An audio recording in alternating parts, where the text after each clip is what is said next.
Hi friends, જય શ્રી કૃષ્ણ. હું છું સરોજ અને તમારું સ્વાગત છે મારી યુટ્યુબ ચેનલમાં. આજે આપણે બનાવીશું એકદમ ટેસ્ટી અને હેલ્ધી ચટપટા એવા પાચક આમળા. તો એ માટે મેં થોડા આમળા લઈ અને તેને 15થી 20 મિનિટ સ્ટીમ કરી લીધા છે. એક ચીરી છૂટી પડે એ રીતે સ્ટીમ કરી અને તેના 2 ટુકડા કરી લેવાના છે.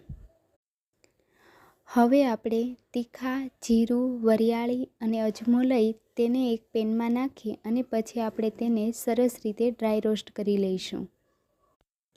આ બધો મસાલો ડ્રાય રોસ્ટ થઈ જાય અને ઠંડો પડે એટલે તેમાં સંચળ, મીઠું અને હિંગ નાખી પછી તેને મિક્સર જારમાં નાખી અને પાવડર બનાવી લઈશું. હવે આ મસાલાને આપણે આમળાના ટુકડા ઉપર સ્પ્રેડ કરી દઈશું અને જોઈતા પ્રમાણમાં મસાલો સ્પ્રેડ કરી અને આમળાને બરાબર હલાવી લઈશું. આ આમળા ખાવામાં એકદમ ચટપટા લાગે છે અને ગેસ માટે પણ ખૂબ જ ફાયદાકારક છે. પાવડર અને આમળાને બરાબર મિક્સ કરી અને આપણે તેને તડકામાં 3થી 4 દિવસ જ્યાં સુધી ક્રિસ્પી થાય ત્યાં સુધી સૂકવી લઈશું. 3-4 દિવસ પછી આપણા આમળા એકદમ તૈયાર થઈ જશે. જો તમને મારા આમળાનો વિડીયો ગમ્યો હોય તો લાઈક કરજો અને મારી ચેનલને સબસ્ક્રાઈબ કરજો. ફરી મળીશું નવી વાનગી સાથે. બાય. જય શ્રી કૃષ્ણ.